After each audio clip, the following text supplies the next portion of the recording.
ನಮಸ್ಕಾರ ವೀಕ್ಷಕರೇ, good is good ಮೋಟಿವೇಶನಲ್ಗೆ ನಿಮಗೆಲ್ಲ ಆತ್ಮೀಯ ಸ್ವಾಗತ ಸುಸ್ವಾಗತ.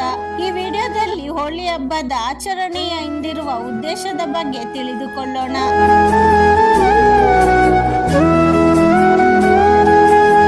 ಹಿರಣ್ಯಕಶಿಪು ಬ್ರಹ್ಮನನ್ನು ಕುರಿತು ಕಠಿಣ ತಪಸ್ಸು ಮಾಡಿ ಬ್ರಹ್ಮನಿಂದ ವರಗಳನ್ನು ಪಡೆದನು.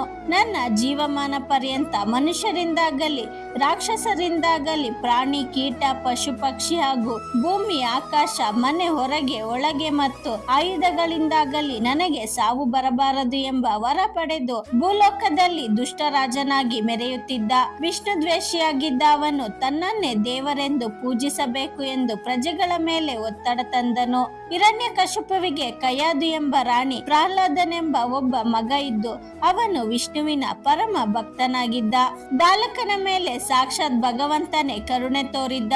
ತಂದೆಗೆ ಇದು ಸರಿ ಬರುತ್ತಿರಲಿಲ್ಲ. ವಿಷ್ಣು ಪೂಜೆ ಮಾಡಬೇಡ ಎಂದು ಎಷ್ಟೋ ಬಾರಿ ತಿಳಿ ಹೇಳಿ ಗದರಿಸಿ ಅದಕ್ಕಾಗಿ ಕಠಿಣ ಶಿಕ್ಷೆಗಳನ್ನು ಕೊಟ್ಟನು. ಪತ್ನಿಯನ್ನು ಹಿಂಸಿಸಿ ಮಗನಿಗೆ ಬುದ್ಧಿ ಹೇಳುವಂತೆ ಹೇಳಿದರೂ ಯಾವುದು ಫಲಿಸಲಿಲ್ಲ.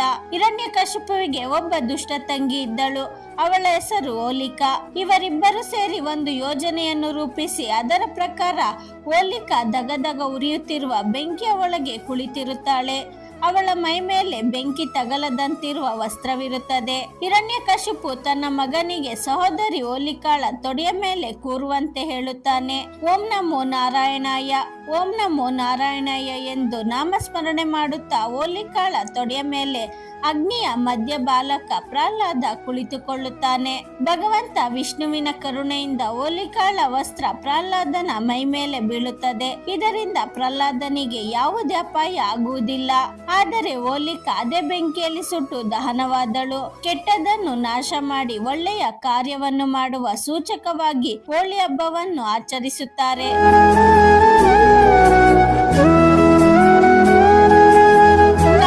ಹುಣ್ಣಿಮೆ ಪ್ರತಿ ವರ್ಷವೂ ವಸಂತ ಋತುವಿನಲ್ಲಿ ಬರುತ್ತದೆ. ಇದನ್ನು ಹೋಳಿ ಹುಣ್ಣಿಮೆ ಎಂದು ಕರೆಯುತ್ತಾರೆ. ಕಾಮ ಅಥವಾ ಬಯಕೆ ಒಂದು ಮಿತಿಯಲ್ಲಿದ್ದರೆ ಚಂದ. ಮಿತಿ ಮೀರಿದರೆ ಮನುಷ್ಯನಲ್ಲಿರುವ ಮಾನಸಿಕ ಶಾರೀರಿಕ ಹಾಗೂ ಭೌತಿಕವಾದ ಸಮತೋಲನವನ್ನು ಹಾಳು ಮಾಡುತ್ತದೆ. ಅದರಿಂದಲೇ ಈ ಕಾಮವನ್ನು ದಹಿಸುವ ಹಬ್ಬ ಇದಾಗಿದೆ.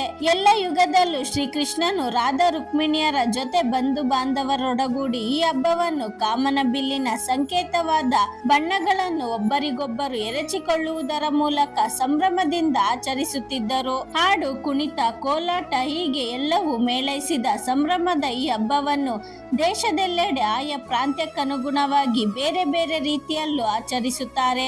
ಸಂಭ್ರಮವೆಲ್ಲ ಮುಗಿದ ನಂತರ ಒಂದು ಅಗ್ನಿಕುಂಡದಂತೆ ರಚಿಸಿ ಕೆಟ್ಟದರ ಸಂಕೇತವಾಗಿ ಬೇಡದ ವಸ್ತುಗಳನ್ನು ಅದರಲ್ಲಿ ಹಾಕಿ ದಹಿಸುವ ಪ್ರತೀತಿಯೂ ಇದೆ. ಭಾರತೀಯ ಹಬ್ಬಗಳಲ್ಲಿ ಪ್ರತಿ ಹಬ್ಬಕ್ಕೂ ಕೂಡ ತನ್ನದೇ ಆದ ಐತಿಹ್ಯವಿದೆ. ವಿಶೇಷವಾಗಿ ಹೋಳಿ ಹಬ್ಬದಲ್ಲಿ ಕಾಮದಹನ ಮತ್ತು ಕೆಟ್ಟದನ್ನು ಕೊನೆಗಾಣಿಸುವ ಸಂಕೇತವನ್ನು ಆಚರಿಸುತ್ತಾ ಬಣ್ಣಗಳ ಹಬ್ಬವನ್ನು ರಾಧಾಕೃಷ್ಣರ ಪ್ರೀತಿಯ ಸಂಕೇತವಾಗಿ ಆಚರಿಸುತ್ತಾ ಬಂದಿದ್ದೇವೆ. ಮನಸ್ಸಿನಲ್ಲಿರುವ ಕೆಟ್ಟ ಗುಣಗಳಾದ ಕಾಮ, ಕ್ರೋಧ, ಲೋಭ, ಮೋಹ, ಮದ, ಮಾತ್ಸರ್ಯ ಇವುಗಳನ್ನು ಸುಟ್ಟು ಬದುಕಿನಲ್ಲಿ ಸುಖ, ಶಾಂತಿ, ನೆಮ್ಮದಿಯನ್ನು ಕಾಣುವ ಸಾಂಕೇತಿಕ ಹಬ್ಬ ಹೋಳಿ ಹಬ್ಬ. ಪ್ರೀತಿಯ ಸಂಕೇತವಾದ ಬಣ್ಣಗಳನ್ನು ಬಂಧು ಬಾಂಧವರಿಗೆ, ಸ್ನೇಹಿತರಿಗೆ ಹಚ್ಚಿ ದ್ವೇಷ ಮರೆತು ಪ್ರೀತಿಯನ್ನು ಹಂಚಿಕೊಂಡು ಬಣ್ಣಗಳ ಹಬ್ಬವನ್ನು ವಿಶೇಷ ರೀತಿಯಲ್ಲಿ ಆಚರಿಸುವ ಎಲ್ಲ ಮನಸ್ಸುಗಳಿಗೂ ದೇವರು ಅಷ್ಟೈಶ್ವರ್ಯವನ್ನು, ಸುಖ, ಶಾಂತಿ, ನೆಮ್ಮದಿಯನ್ನು ಕರುಣಿಸಿ ಅರಸಲಿ. ನೀವಿನ್ನೂ ನಮ್ಮ ಚಾನೆಲ್ಗೆ ಸಬ್ಸ್ಕ್ರೈಬ್ ಆಗಿಲ್ಲ ಅಂದ್ರೆ ಇವಾಗಲೇ ಸಬ್ಸ್ಕ್ರೈಬ್ ಮಾಡ್ಕೊಳ್ಳಿ. ಮುಂದೆ ಬರೋ ಎಲ್ಲ ವಿಡಿಯೋಗೋಸ್ಕರ ಬೆಲ್ ಬಟನ್ ಕ್ಲಿಕ್ ಮಾಡಿ. ಧನ್ಯವಾದಗಳು.